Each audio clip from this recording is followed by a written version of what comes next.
বাংলাদেশ থেকে আমদানি করা পণ্যের ওপর 15% কমিয়ে 20% শুল্ক ঠিক করেছে যুক্তরাষ্ট্র। শুক্রবার শুল্ক নিয়ে হোয়াইট হাউসের এক ঘোষণায় এই পরিমাণের কথা উল্লেখ করা হয়েছে।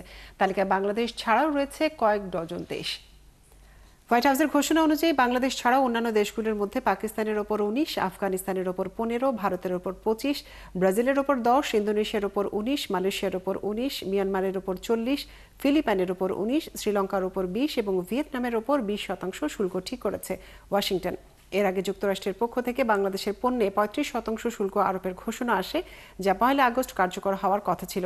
বাংলাদেশ যুক্তরাষ্ট্র থেকে পণ্য আমদানি বাড়ানো এবং তাদের পণ্যে শুল্ক কমানোর প্রতিশ্রুতি দিয়ে শুল্ক কমানোর চেষ্টা করে। ডোনাল্ড ট্রাম্পের নতুন শুল্ক নীতি ঠিক করার আগে দেশটিতে বাংলাদেশের পণ্যে গড়ে 15.5% শুল্ক ছিল। শুল্ক নিয়ে আলোচনার জন্য বাংলাদেশের প্রতিনিধি দল বর্তমানে যুক্তরাষ্ট্র সফরে রয়েছে। শুল্ক কমাতে যুক্তরাষ্ট্রের বাণিজ্য প্রতিনিধির সঙ্গে টানা 3 দিন আলোচনা করেন প্রতিনিধি দলের সদস্যরা। মঙ্গল ও বুধবারের পর গতকাল বৃহস্পতিবার তৃতীয় দিনের মতো আলোচনা হয়।